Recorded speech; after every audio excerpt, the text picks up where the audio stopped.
Hello et bienvenue pour le retour des vidéos après 2 mois, on va dire 2 mois d'absence, où je n'ai absolument pas amélioré mes compétences techniques, il n'y aura pas de montage, c'est juste que je n'avais rien à dire, tout continue comme avant, et ça n'avait pas si fortement démarré que ça. Je pourrais faire une vidéo avec un titre très racoleur du genre « ces produits qui m'ont défoncé la gueule » ou ces produits que tout le monde aime et que moi je déteste. Je vais pas faire ça juste parce que c'est sans intérêt, que je n'aime pas le racolage et que la drama queen en moi, il y a du potentiel, mais il y a aussi un semblant de dignité qu'on va essayer de conserver jusqu'au bout. Alors en fait, j'ai fait des essais de produits qui n'ont pas réussi.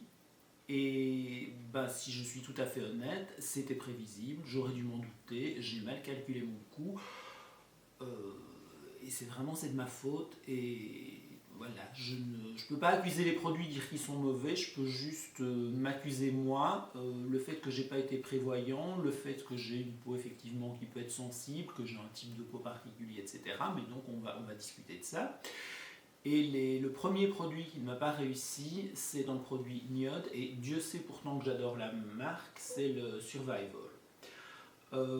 C'est Kim, une fée dans les étoiles, je vous mettrai le lien vers son article qui en avait parlé et ça m'avait intéressé. Alors c'est quoi? Voilà, c'est pas le truc le plus jamais vu de la Terre, c'est juste un sérum antioxydant. J'aime beaucoup les antioxydants. Sans vitamine C, et donc ça m'intéresse parce que j'ai du mal à supporter la vitamine C. Et en fait, j'aurais dû me douter qu'il y avait un problème, c'est qu'il fonctionne, et chez Niod, ils aiment bien ça, beaucoup avec la superoxyde dismutase, qui est un très chouette antioxydant. Et j'avais déjà eu une petite alerte avec la brume de la même marque, et ça a été pareil ici, donc une sensation après quelques utilisations, après je dirais 1 ou 2 semaines de picotement. Alors surtout chez moi ça se passe au niveau des sourcils, probablement parce que comme c'est une zone poilue, elle accroche plus le produit, il y en a plus qui s'accumulent et c'est d'abord là que ça se voit. Et donc j'ai appris à repérer et à me fier à cette zone là, et quand ça va pas là, j'arrête le produit. En réalité ce qui se passe, c'est que c'est un très chouette sérum antioxydant qui donne des résultats. Alors assez vite on a ce teint frais qu'on a avec les antioxydants. Seul problème, c'est que la superoxyde dismutase, visiblement pour moi, c'est comme la vitamine C. Je supporte pas bien, je peux pas dire que je sois allergique, donc c'est pas ça, mais ça me fragilise la peau, ça la sensibilise et ça devient plus compliqué avec tous les autres produits. Il y a une seule solution, c'est arrêter. Alors je pourrais ne faire que ça, utiliser des tas d'apaisants, mais ça me semble compliqué et pas très rentable. Voilà, c'est aussi facile que ça d'arrêter. Mais j'ai pas compris tout de suite que c'était ça. Je me suis un peu entêté avec un autre produit de la marque. Alors celui-là, c'est le contour des yeux, que je n'ai pas acheté, que la marque m'a envoyé. Donc voilà, c'est déjà ça. Au moins sur les 5 produits dont je vais parler, il y en a un que j'ai pas payé. En même temps, le Survival, c'est pas un produit qui coûte très cher, donc là j'avoue, j'ai pas énormément de regrets. Contour des yeux, pareil, l'ingrédient fétiche de la marque, la superoxyde dismutase se retrouve dedans, et donc assez vite. Au niveau des sourcils, pareil, j'ai été un peu irrité, et donc en fait c'est en comparant les deux, en me disant mais qu'est-ce qu'ils ont en commun, qu'est-ce que c'est le problème, et là je me suis dit ah oui c'est vrai, il y avait eu un troisième avant, que j'ai compris ce que c'était. Alors, c'est de ma faute et pourtant, c'est vraiment des produits que je regrette de ne pas savoir utiliser parce que malheureusement, ils sont très bien. Alors, j'ai envie de dire, quand vous ne supportez pas un produit parce qu'il vous sensibilise la peau, c'est qu'en général, il est actif. C'est pas. Voilà, si vous vous contentez de mettre de l'eau, à moins d'être allergique à l'eau, alors oui, ça arrive, je connais des gens qui sont atteints de ça, enfin, je connais une jante. Euh, voilà, ce qui est quand même assez rare, en général, c'est qu'il y a un actif. Euh, alors, l'antioxydant, je vous mettrai la référence, très chouette produit. Alors, il a une couleur brune un peu bizarre, mais il est hyper fin. Il apporte zéro matière. Il est vraiment parfait si vous avez la peau grasse ou si vous avez déjà un layering qui est pas mal développé, que vous superposez les couches de produits. Vraiment, il va causer zéro souci parce qu'il ne va pas apporter de matière, il va faire son boulot tout seul comme un grand, il est très bien, il est très chouette quand on le supporte. J'ai déjà râlé, mais alors le contour des yeux, là j'étais vraiment au désespoir parce que c'est la première fois que je trouvais un contour des yeux qui était aussi satisfaisant pour moi. C'est-à-dire que moi, mon souci, c'est que j'ai besoin de confort, mais que dès que je mets du gras sur le contour des yeux, que j'apporte vraiment du confort, ben, j'ai tendance à avoir des poches, les yeux qui gonflent, etc. Donc je dois gérer un peu entre les deux. Et une des solutions que j'ai trouvées et qui n'est pas idéale, c'est la nuit ne rien mettre sur le contour des yeux. Donc pas de crème, pas de sérum, rien du tout. Euh, et là, bah, subitement, j'avais une réponse parce que c'est un produit qui a vraiment une texture sérum, qui est hyper léger, hyper fin, hyper fluide. On sent pourtant qu'il apporte du confort, qu'il est vraiment efficace, mais je ne sais pas pourquoi, je ne sais pas comment.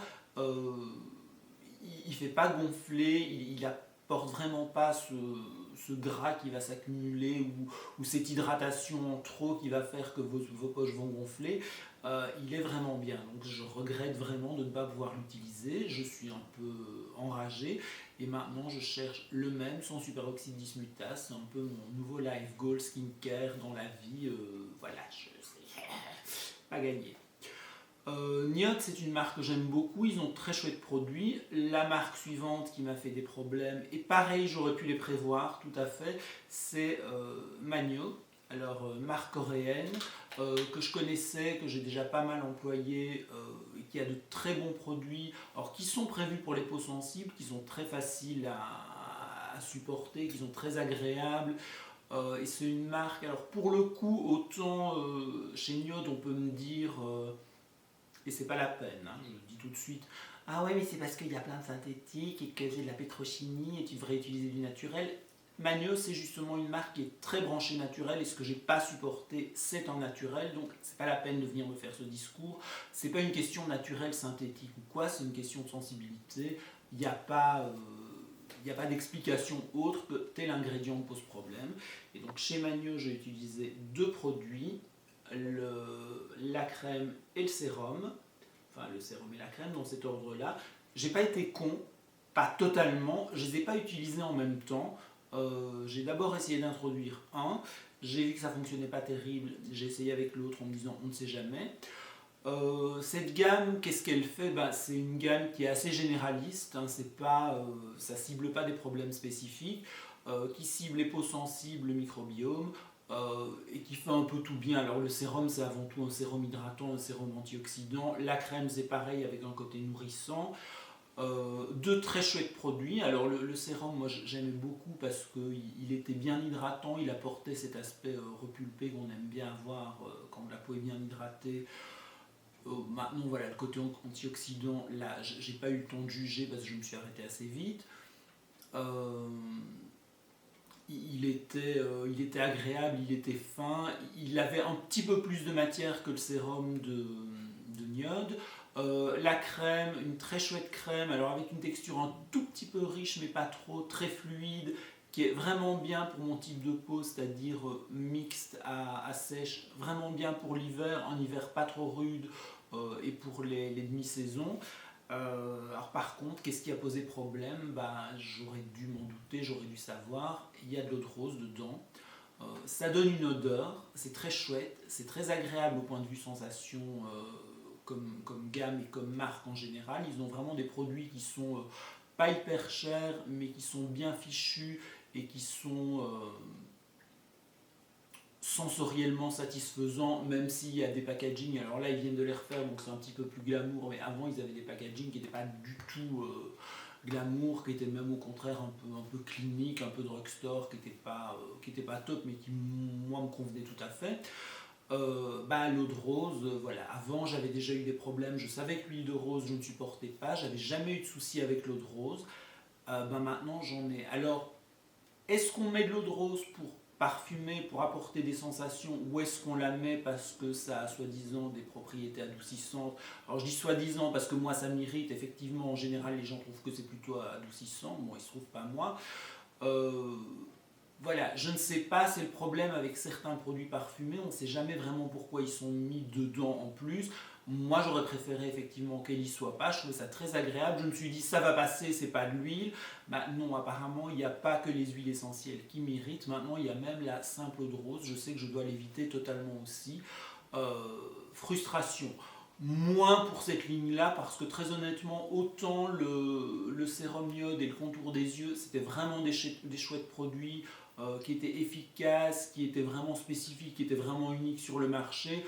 Là, franchement, des sérums hydratants qui veillent à entretenir le microbiome, des crèmes qui sont suffisamment nourrissantes, hydratantes et qui entretiennent le microbiome, c'est pas ça qui manque, je peux en trouver d'autres, donc voilà, je passe. Voilà, j'ai un peu râlé d'avoir dépensé autant d'argent, mais j'ai utilisé sur mes mains qui n'ont jamais été aussi belles que cet hiver. Dernier produit que j'ai raté, alors là pour le coup c'est vraiment un produit un peu culte que tout le monde aime, c'est le masque le Mugwort Mask à l'armoise de Amfrom, que tout le monde aime bien et dont j'aurais dû me douter que ça n'allait pas être pour moi. Parce que moi je l'ai essayé, alors très agréable, une senteur qui est vraiment plaisante. Alors là vraiment on est sur du naturel, donc c'est une odeur herbacée, il y a des gens qui n'aimeront peut-être pas, une texture gel très fine. C'est un masque qui est censé être apaisant et qui moi ne m'a pas du tout apaisé, il m'a un peu irrité. Après je suis un petit peu en problème quand je le fais, donc je ne le fais plus. Et puis la pièce est tombée assez facilement. Ben oui, tous les gens qui disent c'est très bien, il m'a vraiment aidé, il m'a vraiment apaisé, il m'a vraiment fait du bien. C'est des gens qui ont la peau plutôt mixte à grasse ou grasse. Et je pense que c'est un masque qui est prévu pour ce type de peau. Et donc moi, comme j'ai une peau qui est plutôt sèche, ça m'a un peu irrité et bah, effectivement moi le côté ça a apaisé mes boutons, ça a apaisé l'inflammation et tout, je m'en fous, j'ai pas de boutons. Par contre ça n'a pas du tout fait du bien à ma peau sèche, au contraire ça l'a irrité, donc voilà, ma sensibilité n'a pas supporté le truc. Bah, j'aurais dû m'en douter, j'aurais dû me dire ah ouais mais c'est un tel qui en parle et qui le trouve vraiment génial. Bah, en fait on n'a pas du tout le même type de peau, donc ce qu'ils recommandent c'est peut-être très bien pour eux mais ça ne l'est pas pour moi. Bah, du coup, j'ai pas de frustration, j'ai juste un pot que je vais pas utiliser, mais voilà. Comme pour les autres produits, si vous n'avez pas les mêmes problèmes que moi, je pense que c'est effectivement des produits qui sont très chouettes, qui sont très efficaces et qui vous feront peut-être du bien. Et si vous avez, je vous mettrai le lien vers la revue de Bonnie Garner, si vous avez un problème de peau sensible et plutôt du côté un peu mixte gras, voire carrément gras, il fera probablement des merveilles pour vous. Si vous avez la peau sèche comme moi, bah, il ne fera rien. Donc voilà, c'est un peu l'histoire de mes fails de cet hiver. Écoutez, bah, ça arrive, on peut tous se planter. C'est bien d'en parler parce que ça remet un peu les choses en place et les gens qui auraient pu penser que j'étais un expert arrêteront de le penser. Bah non, pas du tout, je me plante régulièrement aussi. Et peut-être que ça vous aidera, vous, à chercher des pistes pour votre sensibilité, pour les produits qui ne vous réussissent pas et à éviter de faire les mêmes erreurs à l'avenir. Parce que voilà, souvent on fait des erreurs, mais l'important c'est d'en apprendre. Bah voilà, moi j'ai appris pas d'eau de rose, pas de superoxyde dismutase, et surtout reste fidèle à ton type de peau quand tu achètes des produits parce que ça sert à rien d'aller voir ailleurs et d'essayer de piquer ceux des autres. Il y a des limites à ce qu'on peut accumuler et voilà, on ne peut pas tout tester et j'aurais dû le savoir. Sur ce, fin de la vidéo, on se retrouvera pour une prochaine vidéo. Ce sera peut-être une vidéo routine parce qu'il y a eu un petit peu de changement. Alors, c'est pas énorme, mais donc ce serait une seule vidéo où je reprendrai tout. Aimerais bien aussi faire une vidéo masque de nuit parce que ça, j'ai essayé des trucs et j'aime beaucoup ce que j'essaye en ce moment, donc j'ai envie d'en parler et j'aime beaucoup les masques de nuit en général. Bah voilà. Sinon à la prochaine, prenez bien soin de vous. Si vous avez testé ces produits, bah, parlez-en, dites-moi quoi, parce qu'on ne sait jamais, peut-être que j'apprendrai d'autres choses de vos réussites ou de vos erreurs. Et si vous avez eu des plantages pareils, bah oui, ça m'intéresse de savoir, je suis curieux et ça me rassurera de ne pas être le seul à m'être planté. Donc, ben, on se retrouve dans les commentaires et sinon la prochaine vidéo, je ne vous fais pas de promesses, je ne vous dis pas quand ce sera parce que je n'en ai aucune idée et on va être lucide. J'ai déjà du mal à être régulier sur le blog et c'est vrai que je ne l'ai pas tellement été en ce moment. Alors franchement, le régulier en vidéo, ça je crois que ça n'arrivera jamais. Mais au moins je ne vais pas vous saouler comme ça, on va positiver en se disant ça. Au revoir les gens, à la prochaine, prenez bien soin de vous. Hydratez-vous, ayez une belle peau et gardez le moral. Et c'est pas toujours facile en ce moment. Ciao.